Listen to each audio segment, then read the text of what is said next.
সময় বললেন তোমাকে জবাই করার স্বপ্ন দেখলাম। সন্তান দেরি করে নাই, রাজি হয়ে গেল। আব্বা তাড়াতাড়ি তাড়াতাড়ি, দেরি করলে আবার আল্লাহ বেজার হয়ে যাবে। কেমন মা বাবা আর কেমন সন্তান। ইসমাইল এই কথা বলে আবার একটু কান্নার আওয়াজে বললেন, আব্বা যান, এই কথাটা যদি একটু বাড়িতে বসে বলতেন, আমার মায়ের থেকে আমি একটু চির বিদায়ের সালাম নিয়ে আসতাম। কারণ আমার মা তো জানে না যে আপনি আমাকে জবাই করে দিবেন। আমার মা যদি আমাকে না পায়, আমার মা ইসমাইল ইসমাইল বলে কান্নায় পাগল হয়ে যায়। আব্বাজান বলতে পারেন নাই, দুঃখ নাই, তাড়াতাড়ি আমারে জবাই করেন। আর বাড়িতে যাওয়ার পরে যদি দেখেন আমার মা ইসমাইলের জন্য মা কান্না করে, আমার মায়ের কান্না দেখে আপনি রাগ করবেন না। আমি ইসমাইলের পক্ষ থেকে আমার মাকে একটু সালাম জানায় দিয়ে, আর আমার মা যেন আমার জন্য দোয়া করে। আর বলবেন, দুনিয়াতে সন্তান তো গেল, হাসরের ময়দানে সন্তানের সাথে মোলাকাত হয়ে যাবে। ও আব্বাজান, আপনার হাতের মধ্যে পায়ের মধ্যে আমাকে ভালো করে বাঁধেন, আমার হাত পাও বেঁধে নেন। কারণ জবাই করার সময় যদি আপনার শরীরে আমার হাত পা লাগে, বেয়াদবি হবে, আল্লাহ বেজার। ওরে আব্বাজান, রুমাল দিয়ে আপনার চোখ দুটো বেঁধে নেন। কারণ জবাই করার সময় যদি মায়ার নজর সন্তানের দিকে পড়ে, আপনি মায়ার কারণে জবাই করতে পারবেন না। ইসমাইল আলাইহিস সালামের কান্নায় যেন আকাশ বাতাস ভারী হয়ে গেল। এবার ইসমাইল শুইয়া পড়লেন, ছুরিটা বের করে যখন আঘাত করবে, আল্লাহ কয়, ছুরি সাবধান, আমার ইসমাইলের বিন্দু যেন ক্ষতি না হয়। এক বিন্দু ক্ষতিও আর হলো না। ছুরিটারে পরীক্ষার জন্য পাথরের উপরে মারলেন, পাথর দুখণ্ড হয়ে গেল। এইবার ইব্রাহিম বলে, হাতের মধ্যে রক্ত না লাগা পর্যন্ত আমি ইসমাইলের আর ছাড়বো না, ছুরি চালাইতেই থাকবো। যখন ইসমাইলকে প্রতিজ্ঞা নিয়ে শোয়া দিলেন, আল্লাহ তাআলা বলেন, ও জিবরাইল, জান্নাত থেকে একটা দুম্বা নিয়ে যাও, ইব্রাহিমের ছুরির নিচে দাও, ছুরিটার থেকে ইসমাইলের সরায় দাও। এই জিবরাইল আমিন ওই জান্নাত থেকে দুম্বা নিয়ে আসলেন।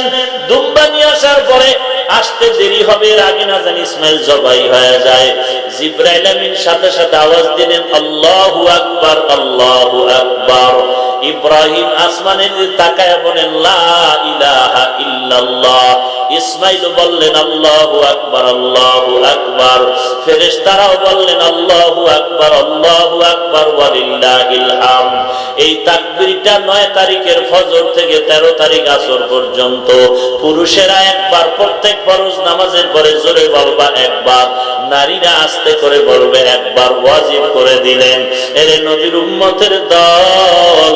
এইবার ইসমাইল পাশে, ইব্রাহিম নবী যখন দেখলেন হাতে রক্ত লাগছে, ছেড়ে দিলেন। তাকায় দেখে অচেনা জন্তু জবাই হলো, ইসমাইল পাশে দাঁড়ানো। আল্লাহ তাআলা বলেন, ইব্রাহিম, ইন্না কাযালিকা নাজজিল মুহসিনিন। পরীক্ষা হয়ে গেল।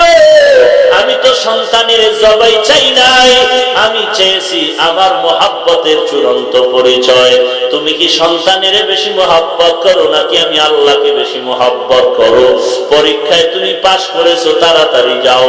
হাজেরা ইসমাইল বলে কান্নায় বিভোর, তাড়াতাড়ি ইসমাইলের মায়ের কোলে ফিরায় দাও। আর যাওয়ার সময় কিছু হাদিয়া নেওয়া দরকার, মালিকের দরবারে হাদিয়া নেওয়া দরকার। আমার পক্ষ থেকে এই দুম্বার গোশত গিয়া হাজেরাকে হাদিয়া দেওয়ার খাইতে থাকো। এরে নবীর উম্মতের দল, আমরা তো সন্তানের জবাই করতে পারবো না, তার পরিবর্তে আল্লাহ জন্তুকে কোরবানি করার অর্ডার দিলেন। আল্লাহ বলেন, তুমি কত বড় মোটা তাজা গরু জবাই দিলাই, রক্ত আর গোশত আমি আল্লাহ দেখবো না, আমি দেখবো তোমার অন্তরের অবস্থা। তুমি কিসের জন্য কোরবানি দাও? আল্লাহর জন্য দাও নাকি মানুষকে দেখাবার জন্য দাও, নাকি গোশত খাওয়ার জন্য দাও? এই অন্তরের অবস্থা তাকওয়া আমি আল্লাহ দেখবো কিসের জন্য তুমি কোরবানি দাও। আল্লাহর কাছে দোয়া করেন, আল্লাহ এই ইব্রাহিম নবীর মতো যেমন কোরবানির পরীক্ষায় পাশ করলেন, আমরাও যেন সামনে এই কোরবানির পরীক্ষায় পাশ করতে পারি। তবে যারা কোরবানি দিবে আলহামদুলিল্লাহ, যারা কোরবানি দিবেন, যারা দিবেন না, যারা হজ করতে গেল কোরবানির আগে নখ চুল কাটতে পারবে না, ঠিক আপনাদেরকে ওই সুন্নতটা পালন করবেন। হাতের নখ চুল কখনো কাটবেন না, মোষ কাটবেন না।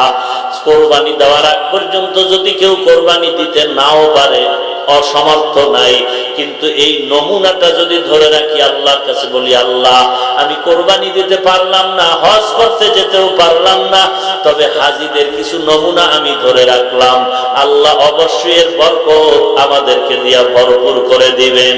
অতএব আল্লাহর কাছে বেশি বেশি কান্না করা, তওবা করা। আল্লাহ ইব্রাহিম নবীর ওই কোরবানি সন্তানকে দিয়েছেন, আর তিনি যেমন পাস করেছেন, আমরা তো তার মতো ঈমানওয়ালা না, তবে আমাদের যে ঈমান আছে, ঈমানের উপরে যেন আমরা পাস করে নিতে পারি। জোরে বলেন আমিন। গাছ লাগাও, ভালো সন্তানের মা বাবা হতে চাইলে ভালো মা ঘরে নাও। এরে আম্মা জান, ও বাবা, তোমার সন্তানের জন্য আলেম ওলামার কাছে যতবার দোয়া চাইলা, আলেমদের দোয়া কবুল হওয়ার জায়গার কোনো গ্যারান্টি নাই, কিন্তু মা বাবা যদি সন্তানের জন্য দোয়া করে, সাথে সাথে কবুল হবে। তুমি যতবার তাবিজ নিলা আর আলেম ওলামার পেছনে ঘুরলা, দোয়া চাইলা, তুমি যদি জায়নামাজে বসে মা বাবা সন্তানের জন্য দোয়া করতা, একদিন লাগতো না, তোমার চোখের পানিতে সন্তান আল্লাহর ওলি হয়ে যেত।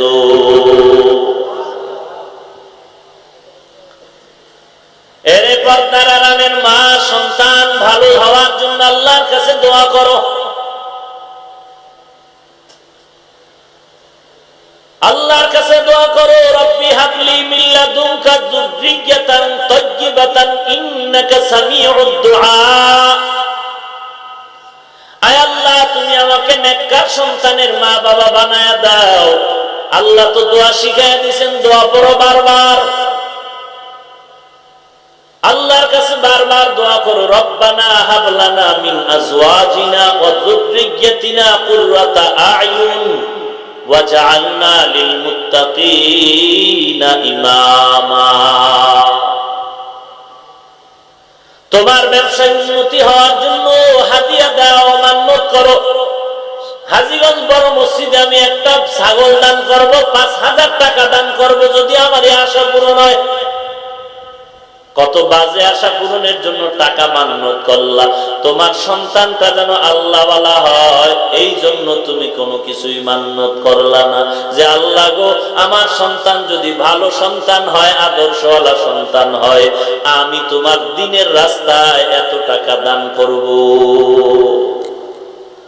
তুমি দোয়া না কইরা সন্তানের মোবাইল কিনিয়া টাকা পয়সা ফ্রি ভাবে ঘোরার জন্য বললা, আর বললা যাও তোমার বন্ধু বান্ধবের সাথে ঘুরে ফিরে তাড়াতাড়ি চলে আসবা, দেরি করবা না। তোমার সন্তান তো ভালো হওয়ার কোনো আশা করা যায় না। আল্লাহ তাআলা সমস্ত পিতা মাতাকে নেককার সন্তানের মা বাবা হওয়ার তৌফিক দান করুন। এরে যুবক আল্লাহর গোলাম, তুমিও ভালো হতে হবে। মা বাবায় দোয়া করার পরেও যেই সন্তানটা ভালো হবে না, ওই সন্তানটা কিন্তু আল্লাহর দুশমনে পরিণত হয়ে যাবে। তখন আর মা বাবার দোষ থাকবে না, তখন সন্তান নিজের দোষে নিজেই ধ্বংস হয়ে যাবে। যুবক, আমিও তো মায়ের সন্তান, তুইও তো একটা মায়ের সন্তান। আমিও তোমার মতো যুবক, তুমিও তো আমার মতো যুবক সন্তান। আজকে তোমার পায়ে হাত রেখে কত নরম ভাষায় বললাম, টুপি পরো, নামাজ পড়ো, মা বাবার খেদমত করো। তুমি কেমন মানুষ? তোমার মাথায় টুপি দিলে তোমার খারাপ লাগে, আর আমি তোমার মতো সন্তান, টুপি মাথায় না দিলে আমার খারাপ লাগে। একটু চিন্তা কর। একটা কুত্তা, ভেড়া, বকরি চিন্তা করার মেধা আল্লাহ দেন নাই, মানুষের দান করছেন। একটু চিন্তা করো, টুপি মাথায় দিলে তোমার খারাপ লাগে, আমি মাথায় টুপি না দিলে আমার খারাপ লাগে। নামাজের আজান শুনতে তোমার খারাপ লাগে, আমার নামাজের আজান শুনতে বড় ভালো লাগে। তুইও মানুষ, আমিও মানুষ। তুই যেই দেশে আছো, আমিও সেই দেশে বসবাস করি। তুই যে হাওয়া বাতাসে বড় হও, আমিও সে হাওয়া বাতাসে বড় হই। এরে যুবক, একটু চিন্তা কর।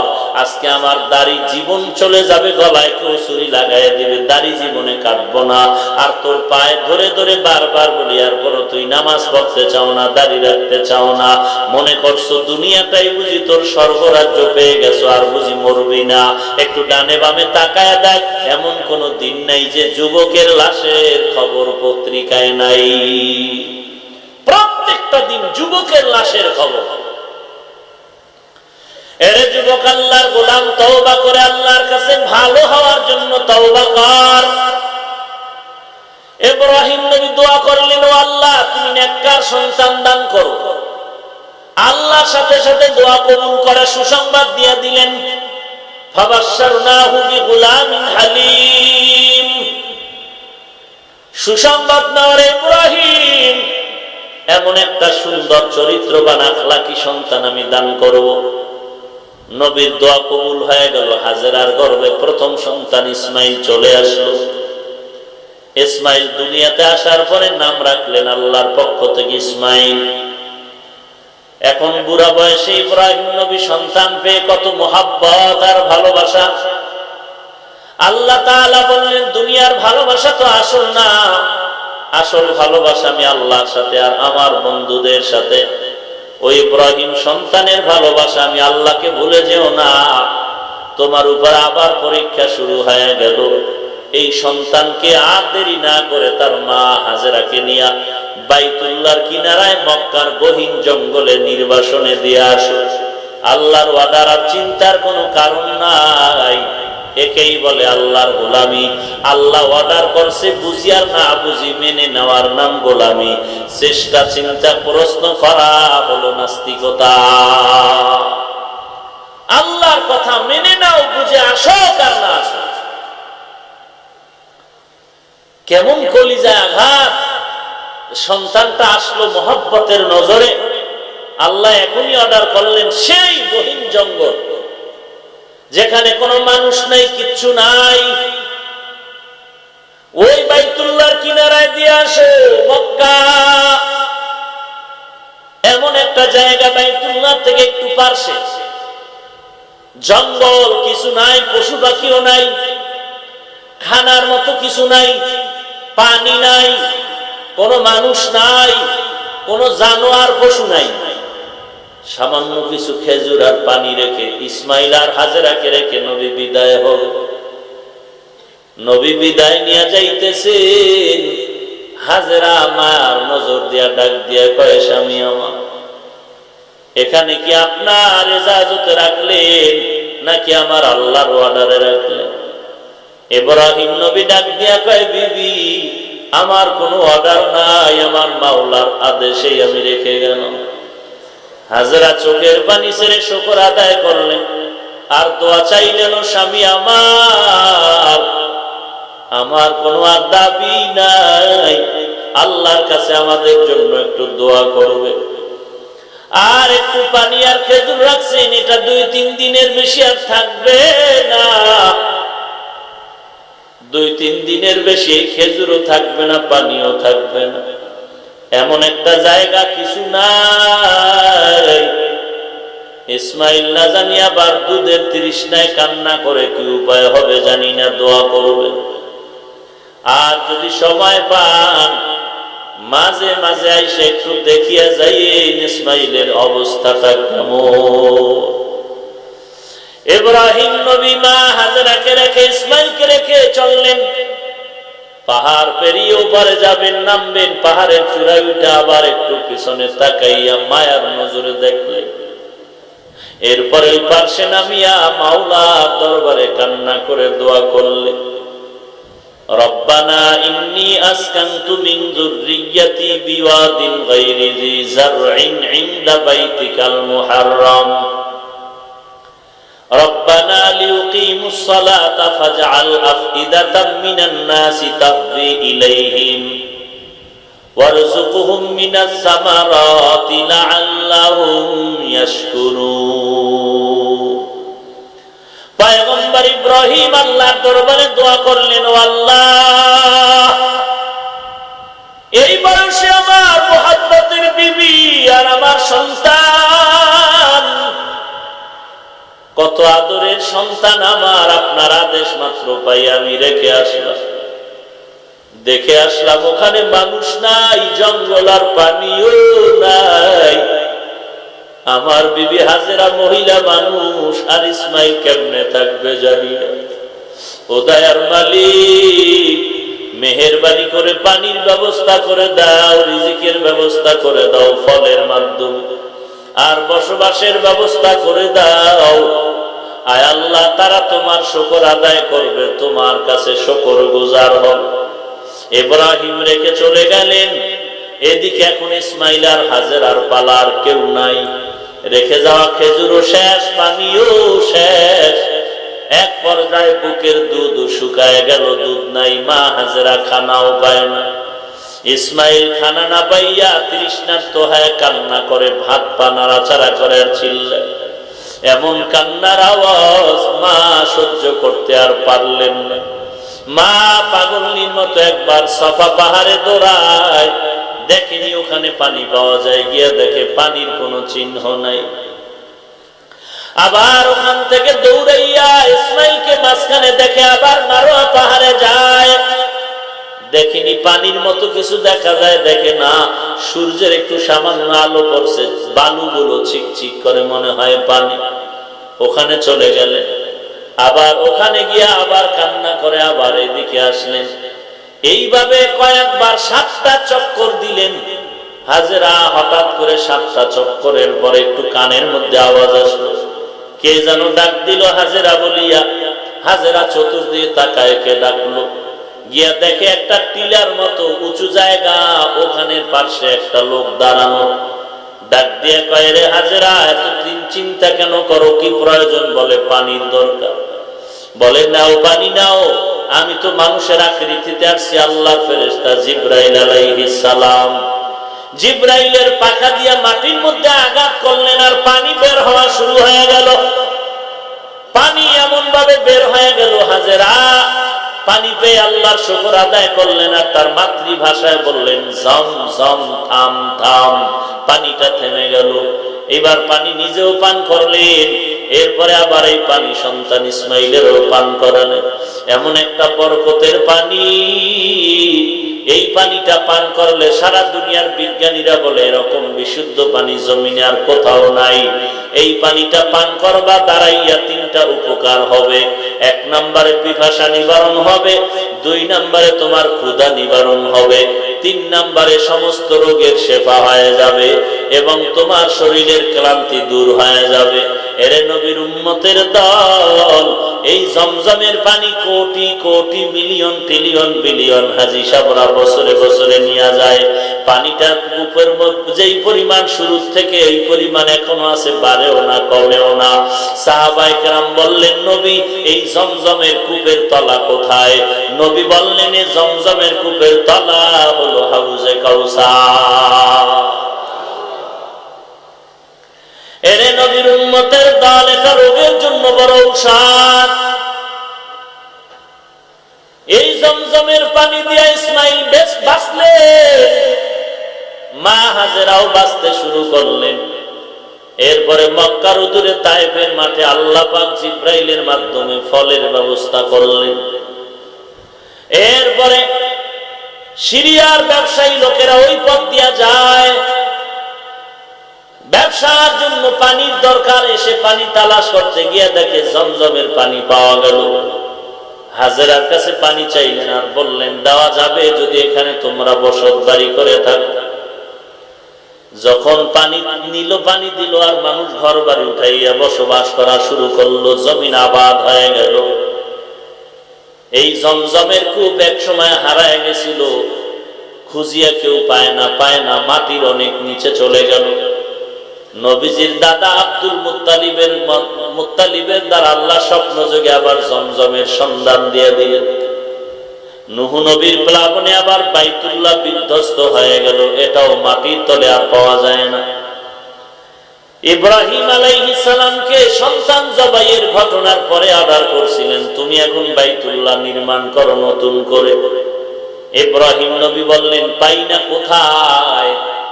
নূহ নবীর প্লাবনে বাইতুল্লাহ অনেক নিচে চলে গিয়েছিল। আল্লাহ তাআলা আবার নিদর্শনের মাধ্যমে বাইতুল্লাহ ইব্রাহিমকে পরিচয় করায় দিলেন।